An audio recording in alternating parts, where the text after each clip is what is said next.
네, 어렵고 광범위한 이 경제 이슈를 2% 좀 다른 시각으로 또 한 걸음 더 들어간 질문을 던지는 순서입니다. 빅퀘스천 시작하겠습니다. 자, 오늘 저희가 준비한 빅퀘스천은 제2의 플라자 합의가 제목입니다. 이게 무슨 뜻일까요? 이게 무역전쟁 얘기 때문에 이제 이 얘기를 저희가 오늘 준비를 한 건데요. 잘 아시는 것처럼 지난 6월 초에 중순쯤에 이제 미국이 500억 달러 규모의 중국 수입품에 대해서 이제 관세 부과를 결정을 했고, 지난 7월 6일입니다. 부과 조치가 이제 본격적으로 시행이 됐죠. 근데 그 이후에 이제 당연히 중국도 농산물을 중심으로 해서 또 이제 보복 조치를 취했고요. 그리고 나서 또 트럼프 대통령이 2천억 달러 규모의 추가 관세를 부과했다가 발표를 했습니다. 이쯤 되면 당연히 지난번처럼 중국이 또 반격을 내놔야 할 텐데 그 이후에 지금 약 2주까지는 안 됐죠. 일주일 좀 넘게 중국이 명확한 그런 보복 조치를 내놓지 않고 있습니다. 여기에서 좀 의문점을 좀 가져봤습니다. 왜 중국이 이번에는 즉각적으로 보복 조치를 내리지 않았을까? 지금부터 이 이유를 한번 살펴보도록 하겠습니다. 도움 말씀을 위해서 LG경제연구원 조영무 박사 모셨습니다. 박사님 오시죠. 네, 지금 뭐 트럼프 대통령과 이 시진핑 국가 주석 간에 이렇게 서로 마주보고 있는 표정이 뭐 싸합니다. 어쨌든 이렇게 좀 갈등을 보이고 있는 그런 상황인데요. 이 본격적인 얘기 들어가기 앞서서 제가 좀 들은 얘기가 하나 있어서 이거부터 한번 여쭤보았으면 좋겠습니다. 이 중국이 지난 1978년도에 이제 본격적으로 이제 현대화 작업에 들어간 거 아닙니까? 등소평이 네. 이제 집권하고 난 이후에. 근데 그 이후로 지금까지 거의 한 30년 좀 넘는 기간이고요. 한 40년 정도 되는 기간 동안 이 중국 최고위층에 이렇게 전해 내려오는 그런 뭐 일종의 뭐 금원 같은 거 뭐 그런 게 있다고 그러는데 그게 무슨 얘기입니까? 그 미중 간의 충돌 양상을 이야기를 할 때 요즘에 회자되는 용어 중에 하나가 투키디데스 함정이라고 하는 겁니다. 예. 투키디데스는 펠로폰네소스 전쟁사를 저술한 고대 그리스의 역사가인데요.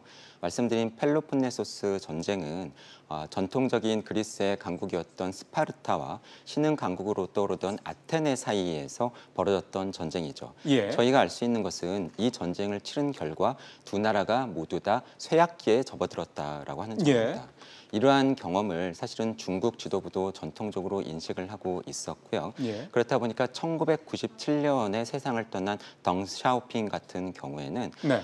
향후 50년 동안은 결코 중국은 미국에 맞서지 말 것을 주문을 했었고요. 그걸 등소평이 직접 얘기한 거예요? 직접 얘기를 했었고요. 그리고 이러한 덩샤오핑의 이야기를 정리한 용어가 도광양회라고 하는 것이 있습니다. 예. 일종의 중국의 사자 성어인데요. 네. 결국은 칼을 칼집에 넣고 결코 칼의 빛을 바깥에 보여주지 않으면서 달빛 아래서 실력을 키워라라고 하는 이야기인데 이른바 은인자중을 해야 된다는 얘기군요. 그렇습니다. 이것이 전통적으로 중국 수뇌부 사이에서 일종의 컨센서스로 이어져 내려온 것으로 보여집니다.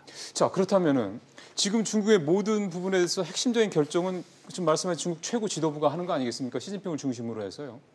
그러니까 지금까지 미국과 중국 간의 무역 전쟁이라고 우리가 표현을 썼던 거는 미국이 먼저 발표를 하면 중국이 바로 반격을 했고 또 그다음에 미국이 또 공격을 하고 이런 식의 진행이 되었기 때문에 우리가 무역 전쟁이라는 표현, 그러니까 상대가 있다라는 걸 표현을 했던 건데 지금 중국이 반격을 안 하고 있다라는 거를 좀 보면서 느끼는 게 지금 말씀하셨던 그런 일종의 컨센서스가 지금 일종의 뭔가 영향을 발휘하고 있는 거다 이렇게 좀 이해를 해도 되겠습니까? 그렇게 봐야 될 것 같습니다.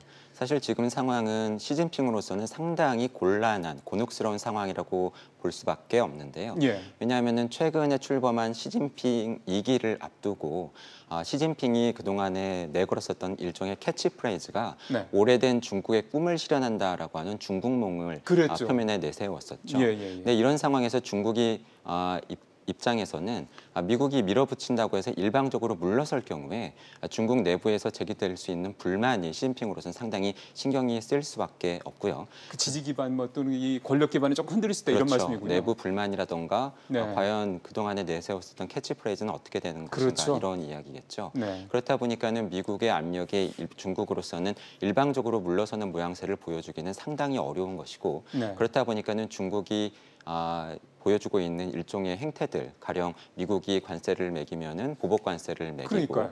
특히 언급하고 있는 것 중에 하나가 트럼프의 중요한 지지 지역 중에 하나인 팜벨트 지역에서 수입되는 콩이나 옥수수 같은 수입에 우리가 제약을 가할 수도 있다. 예, 예. 이런 이야기를 함으로써 트럼프를 괴롭히는 모양새를 일단 보여주고 있는 거죠.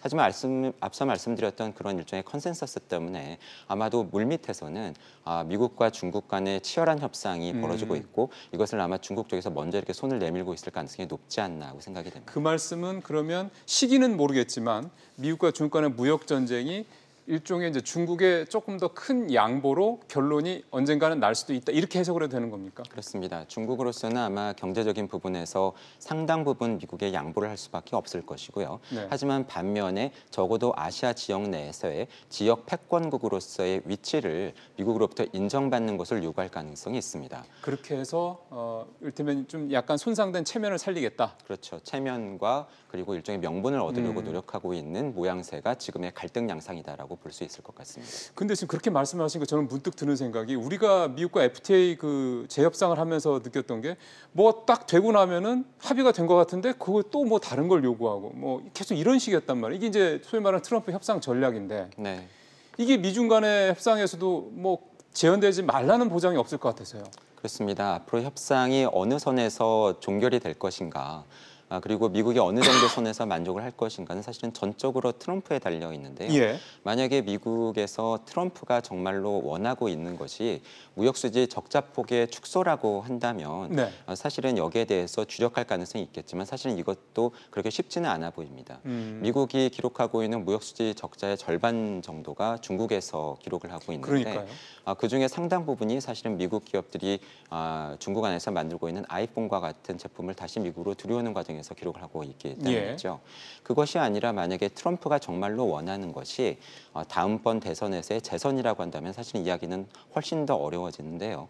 재선을 달성할 때까지 네. 자신이 곤란한 상황에 처할 때마다 중국을 압박하는 것을 일종의 카드로 꺼내들 가능성이 있습니다. 예. 그렇다 보니까 일각에서는 11월 미국의 중간 선거가 지나고 나면은 상황이 상당히 호전되지 않을까 하는 전망이 제기되고 있지만 사실 그렇게 안심하기는 어려운 것 같고요. 네, 네, 물론 네. 협상 결과에 따라서 당장 다음 주 또는 조만간 미국과 중국 사이에 협상이 타결되는 모양새가 나올 수도 있겠지만 사실은 그것은 어떻게 보면은 궁극적인 협상의 타결이라기보다는 계속 이어질 수 있는 협상의 진전 과정의 하나로 이해하는 것이 더 좋을 것 같고요. 또 뭐를 내놓을 또 요구할 수 있다 이런 말씀이신 그렇습니다. 거군요. 그것은 사실 이미 우리나라가 경험을 했는데요. 그러니까요. 한미 FTA 재개정 협상을 마무리 지었음에도 불구하고 예.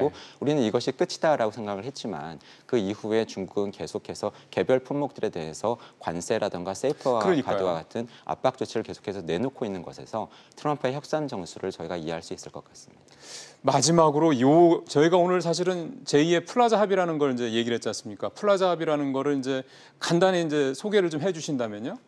플라자 합의는 1985년에 미국이 일본, 독일, 프랑스, 영국과 같은 주요국들의 재무장관들을 뉴욕 플라자 호텔에 모아놓고 예. 인위적으로 그 나라들의 통화 가치를 끌어올리는 그러한 협상을 이끌어낸 것이죠. 그래서 결국 미국 달러의 가치가 그만큼 이제 낮아져서 가격 경쟁력을 높이는 뭐 그런 차원에서 미국이 이제 여러 가지 경제에 이제 도움이 되게 만들었던 건데요. 그렇습니다. 지금 저희가 제2의 플라자 합의라는 거를 얘기하는 게 그럼 트럼프가 종국적으로 하는 게 결국 플라자 합의처럼 그렇게 해서 중국의 위안화 가치는 높이고 상대적으로 달러 가치는 위안화에 대비해서 떨어뜨려서 미국의 어떤 그런 경제에 큰 도움이 되게 하려는 그런 거다. 이렇게 해석을 해볼 수 있다. 이 말씀인 건가요? 궁극적인 타결 패키지 안에 여러 가지가 들어갈 수가 있겠죠. 중국이 미국에 대해서 수출하는 것을 줄일 수도 있겠고 미국으로부터 수입을 늘릴 수도 있겠고 또는 금융시장 개방을 미국이 요구할 수도 있습니다. 그렇죠. 하지만 그러한 타결 패키지 안에 들어갈 가능성이 상당히 높은 것이 미국이 중국으로부터의 수입을 줄이는 가장 좋은 방법 중에 하나가 중국 위안화의 가치를 끌어올리는 것인데요. 그렇게 되면 사실상 그것은 1985년에 있었던 플라자 합의의 또 다른 형태, 제2의 플라자 합의가 될 가능성이 있겠고요. 예. 특히 이렇게 중국의 위안화 가치가 인위적으로 평가 절상되게 되면 네. 최근 들어서 중국 위안화와 매우 비슷한 움직임을 보이고 있는 우리 원화의 가치도 동시에 올라가면서 그렇죠. 우리 수출 기업들이 어려움을 겪는 아시아 국가 예. 전체에 대한 제2의 플라자 합의가 될 가능성도 있습니다. 참 이게 여러 가지 우리가 중국의 경제 의존도가 높다 보니까 또 그런 것까지 좀 걱정을 좀 해야 되는 거군요. 조 박사님 오늘 말씀 잘 들었습니다. 고맙습니다. 네, 감사합니다.